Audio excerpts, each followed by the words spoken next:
United Nations Children Agency UNICEF says more than 8 million South Sudanese are in need of humanitarian aid. The road clearing operation by the Gambia police force triggered dissenting views among affected Gambians. And the high cost of internet is affecting online learning in Uganda. Well, these and more coming ahead in News Desk.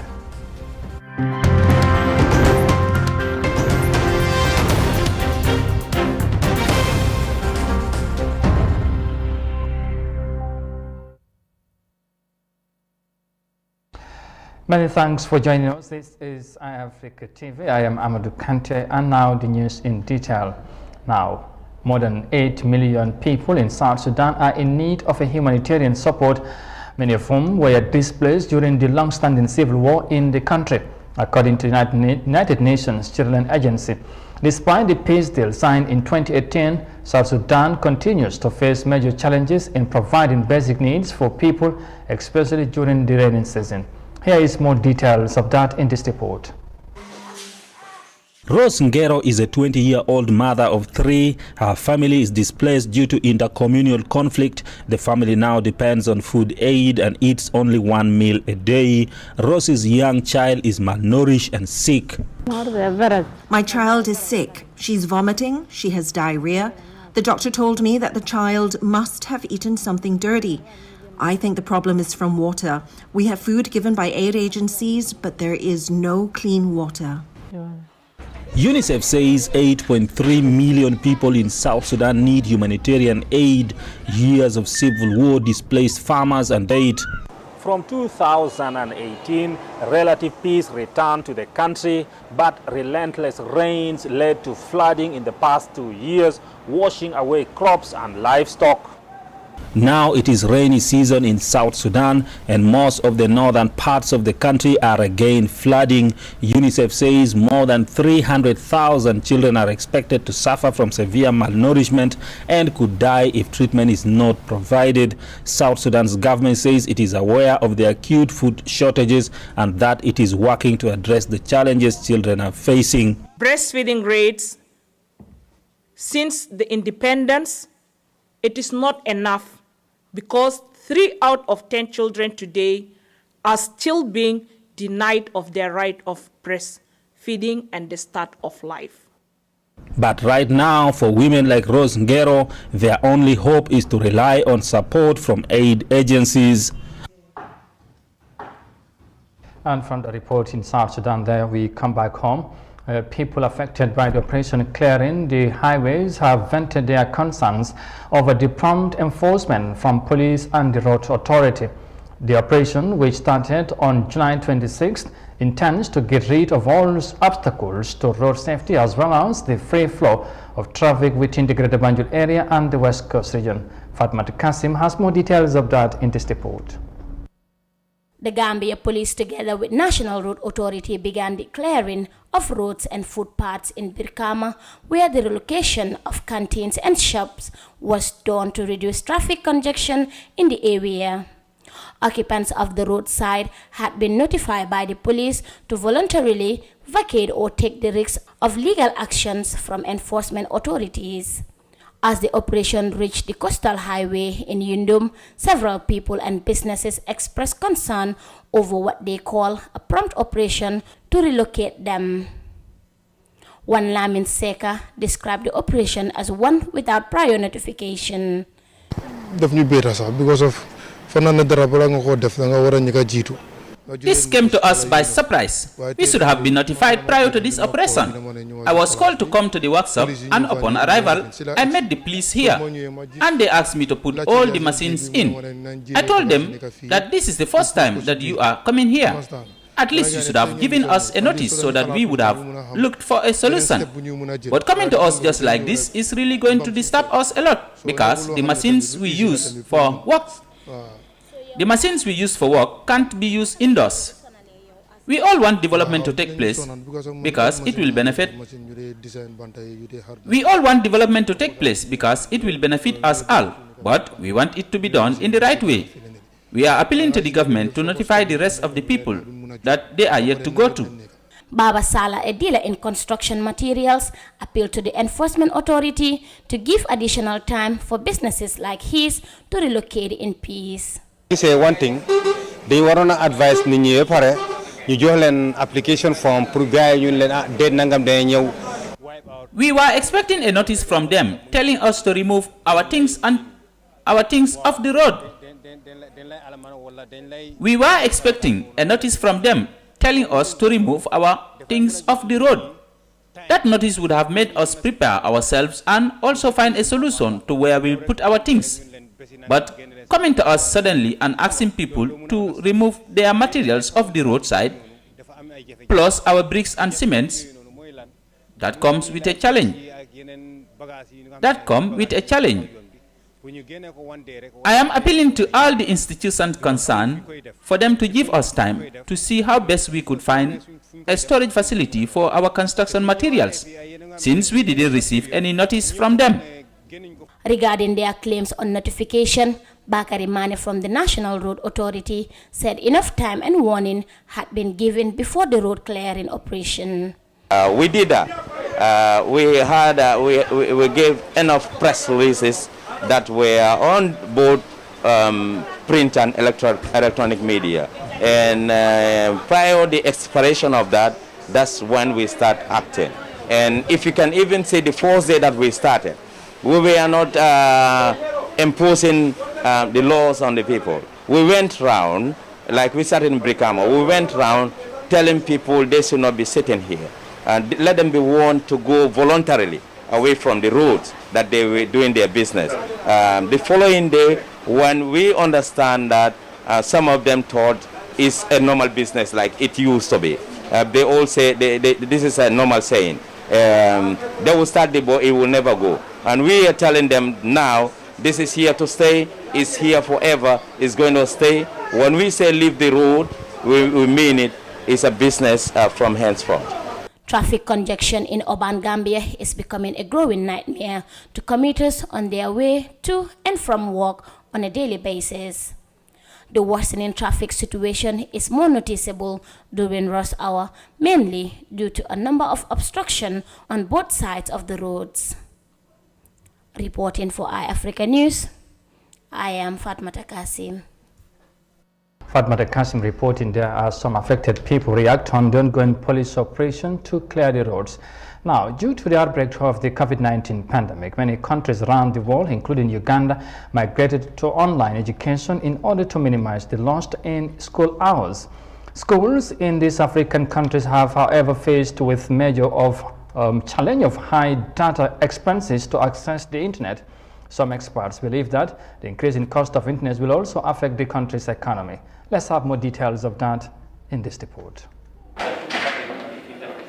Tanzania's economy had experienced close to 7% growth for a decade before the COVID-19 pandemic brought the momentum to a halt. The country's central bank now wants to give the economy a boost by getting more businesses to borrow. It says despite improvements in recent times, current borrowing rates are not encouraging. Loans from commercial banks to the private sector had grown by 15%, and lending rates had gone down from 20 to 17%.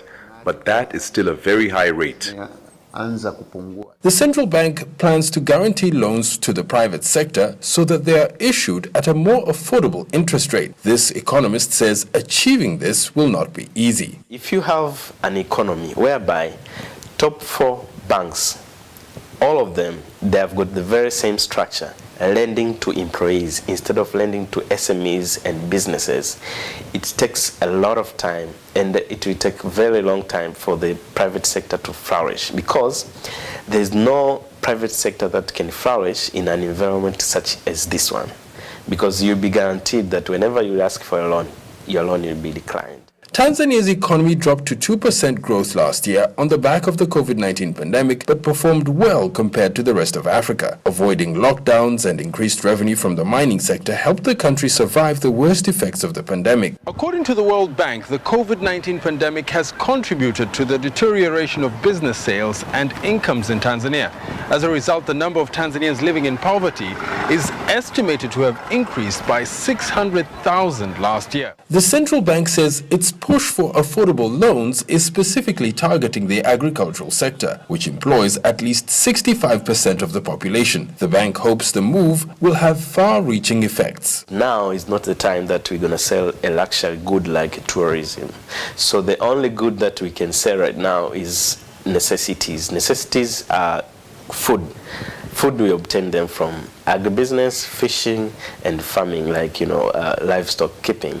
So that is the sector the government is trying to focus on, which is a very big plus. The central bank has forecast a 5.6% growth rate for the economy this year. It hopes favorable lending rates will help achieve this goal, boosting bottom lines for businesses and improving lives.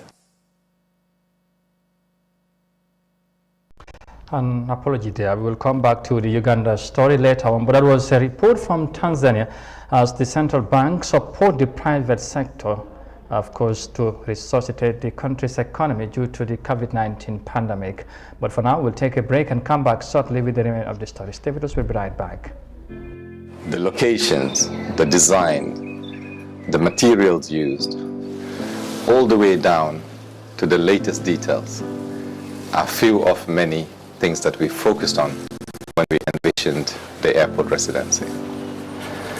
As proud innovators of community estates, the airport residency in Old Yundum, a project by Swami India International, offers unique gated community with 3- and 4-bedroom villas and duplexes. Just 5 minutes away from the Banjul International Airport. Luxury, convenience, and accessibility are some of the reasons you should consider this great housing opportunity. With a clubhouse, a playground, access roads, and parking facilities available for your dream home or a valuable investment, you will find all you need at Airport Residency here in Old Yundum.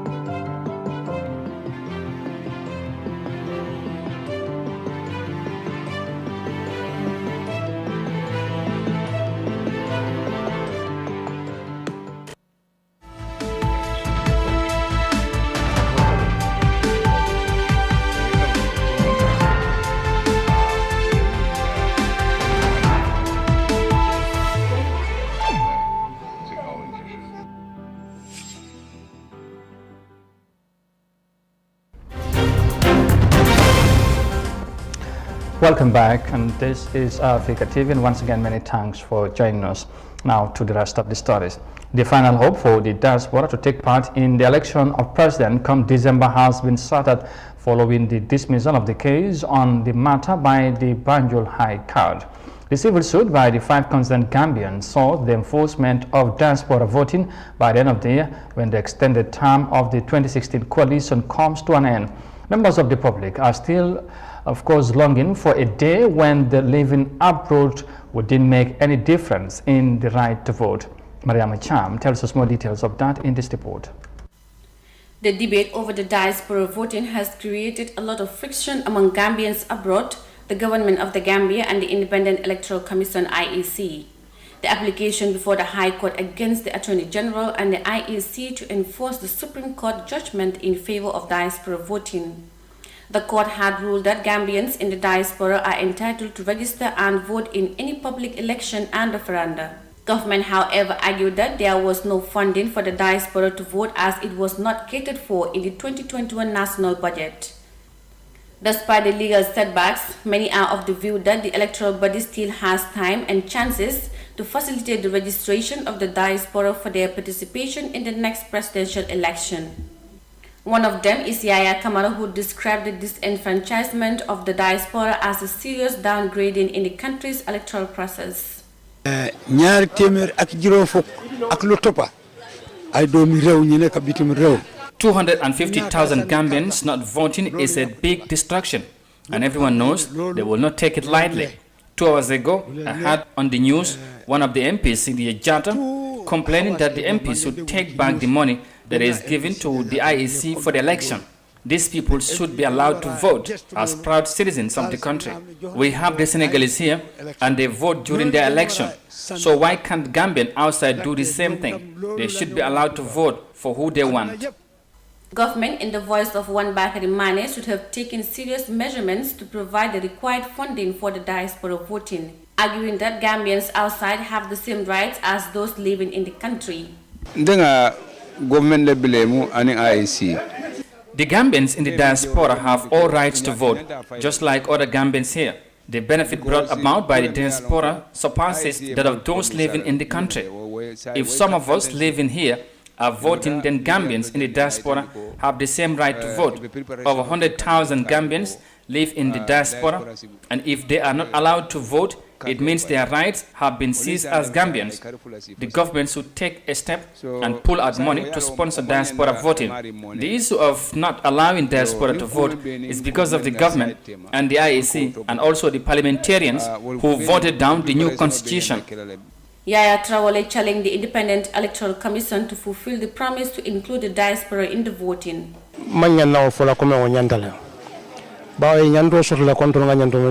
I blame the government and the IEC. I believe that they should vote because this is something promised by the IEC some months back. They spoke to the media that preparation is ongoing for diaspora voting, and it's been a long since then. This should not be a surprise to anyone. The government and the IEC should have been sure of diaspora voting before announcing otherwise. Following the High Court dismissal of the diaspora voting case over lack of jurisdiction, the applicants are still committed to pursue their goal back to the Supreme Court where it all began. These applicants, in the names of Bakary Bunja Dabo, Charno M. Jai, Pasamba Sadaga Jau, Jigan Gerald Gray Johnson, and Sidi Mohamed Sane, are probably to be waited on for one more legal exercise on the diaspora voting. However, the question whether or not the diaspora will vote in the December presidential election remains hanging in the air. Reporting for iAfrica News, I am Mariama Cham. Mariama Cham reporting there as Gambia reacts on the issue of diaspora voting after the High Court decision. Now to Uganda finally, due to the outbreak of the COVID-19 pandemic, many countries around the world, including Uganda, migrated to online education in order to minimize the loss in school hours. Schools in this African country are ever faced with challenge of high data expenses to access the internet. Some experts believe that the increasing cost of internet will also affect the country's economy. Let's have more details of that in this report now.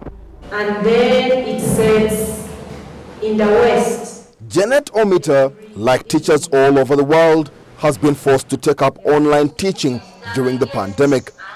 But for teachers here in Uganda, there is a steep price to pay. You need to have the gadgets that it takes to learn, to teach children online. You have to buy computers, laptops in an institution, train the teachers on how to go about with this. That alone is quite expensive. Through message.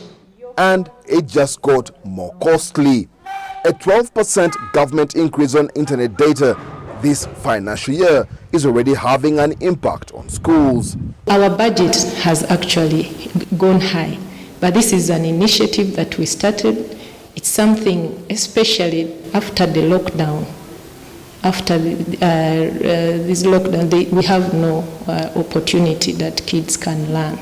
We just have to keep moving, but with a lot of difficulties. More expensive internet is also hurting parents and pupils.